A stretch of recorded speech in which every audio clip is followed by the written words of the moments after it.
12 September রবিবার থেকে সারা বাংলাদেশের স্কুল কলেজ খুলে দেওয়া হচ্ছে। শিক্ষক, শিক্ষার্থী, অভিভাবক, এলাকাবাসী, সাধারণ জনগণ অত্যন্ত উচ্ছ্বসিত। আজকেও বাচ্চারা আসছেন আমাদের সঙ্গে দেখা করতে, স্যার রবিবার স্কুল হচ্ছে তাহলে? হ্যাঁ হচ্ছে। এরকম অবস্থা। এই জন্য আমি কৃতজ্ঞতা জানাচ্ছি সরকারকে, যে সরকার একটা সুন্দর সিদ্ধান্ত নিয়েছেন, যে জন্য সরকারের প্রতি আন্তরিক কৃতজ্ঞতা, অভিনন্দন। আমাদের কিছু দিক নির্দেশনা আছে মন্ত্রণালয়ে, যে 9 সেপ্টেম্বরের মধ্যে 12টা দফা দিয়ে স্কুলকে সুন্দরভাবে গুছিয়ে পরিষ্কার পরিচ্ছন্ন করে স্বাস্থ্যসম্মতভাবেই গোছানোর জন্য বলা হয়েছে, যেটা পুঙ্খানুপুঙ্খভাবে আমরা সম্পূর্ণ করেছি। এখনও চলছে কাজ, আজকে 9 তারিখ। এরপরে 12 সেপ্টেম্বর রবিবার 19 দফা দিয়ে দিয়েছেন আমাদের শিক্ষা মন্ত্রণালয়। সে 19 দফার প্রতিটা বিষয় নিয়ে আমরা আমাদের শিক্ষকদের সঙ্গে ইতিমধ্যে মিটিং করেছি, ম্যানেজিং কমিটির সঙ্গে আমরা মিটিং করেছি। তাদের সবার পরামর্শ নিয়ে আমরা সরকারের প্রতিটি বিষয়ের দিকে লক্ষ্য রেখে আমাদের যেভাবে দিক নির্দেশনা দেওয়া হয়েছে তার সকল বিষয়ের সর্বোচ্চ প্রস্তুতি আমরা গ্রহণ করেছি। যেমন আসার যে পথ সেটা কেমন হবে, প্রবেশ পথ, বের হওয়া পথ, তাদেরকে আসার জন্য যে অভ্যর্থনা, আনন্দঘন পরিবেশ, তাদের স্বাস্থ্যের জন্যে, স্বাস্থ্য সচেতনতার জন্য তাদের যে মাস্কের ব্যবহার, তার জন্য আমরা মাইকিংয়েরও ব্যবস্থা করেছি। যে শিক্ষার্থীরা অনেকেই বলবে হয়তো জানি না, অনেকের বাসায় টিভি নাও থাকতে পারে, যেহেতু আমাদের একটা প্রত্যন্ত অঞ্চল, আমরা সেখানে মাইকিংয়ের ব্যবস্থা করে দিয়েছি। যে নবারণ উচ্চ বালিকা বিদ্যালয়, যেহেতু আপনারা জেনে খুশি হবেন, সাতক্ষীরা জেলাতে পরপর 4 বার জেলার শ্রেষ্ঠত্ব অর্জন করেছে বেসরকারি বালিকা বিদ্যালয়গুলোর মধ্যে। যে কারণে আমরা আরও অধিক প্রচারের জন্য আমরা মাইকিং করব। আমরা লিফলেট, ফেস্টু এগুলোর ব্যবস্থা রেখেছি। শিক্ষার্থীদের আনন্দঘন পরিবেশের জন্য আমরা ওই দিন প্রথমে আধা ঘন্টার একটি সাংস্কৃতিক অনুষ্ঠানের ব্যবস্থা করেছি।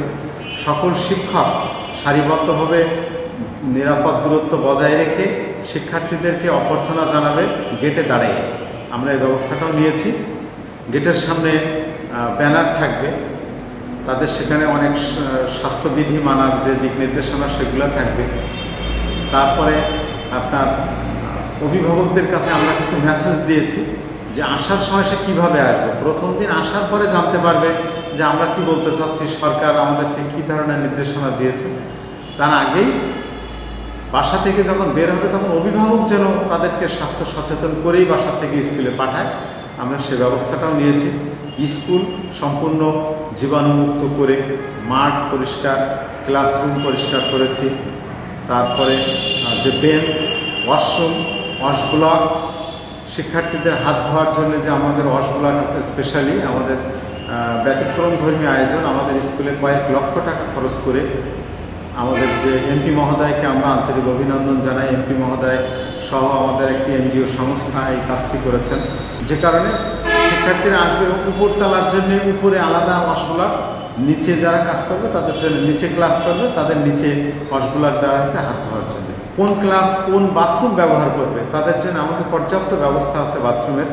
তারা কোন বাথরুম কোন ক্লাস ব্যবহার করতে পারবে তার জন্য ব্যবস্থা রেখেছে।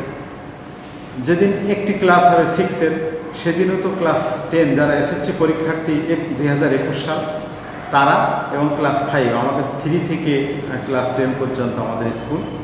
সেই হিসাবে আমাদের ক্লাস 5 কোন ওয়াশরুম ব্যবহার করবে, ক্লাস 10-এর সায়েন্স গ্রুপ কারা কোনটা ব্যবহার করবে, এভাবে করে আমরা ডিটেলস নোটিশ বোর্ডেই দিয়ে দেবো। ক্লাসরুমে যেই বলে আসবে আমাদের টিচাররা, আর শ্রেণী শিক্ষক যিনি থাকবেন তিনিও। আমাদের শিক্ষকরা অত্যন্ত আনন্দিত, উচ্ছ্বসিত। বারবার তারা সরকার মহোদয়কে আন্তরিকভাবে অভিনন্দন জানিয়েছেন যে স্যার খুব সুন্দর উদ্যোগ হয়েছে। আমরা আনন্দঘন পরিবেশের জন্য আমরা স্ব-উদ্যোগে অনেক সুন্দরভাবে স্কুলটাকে সাজাবো। শুক্রবার থেকে আমাদের স্কুলের রাতে লাইটিং হবে, আমাদের গেট সাজানো হবে। আপনারা বাইরে গেলেও দেখতে পাবেন যে রঙিন, বিভিন্ন ধরনের রঙিন পতাকা দিয়ে পুরা স্কুলকে আমরা সাজিয়ে দিচ্ছি। আমাদের পক্ষে সর্বোচ্চ চেষ্টা করেছি যে সরকারের দিক নির্দেশনা লক্ষ্য রেখে আরও সুন্দর করার জন্য।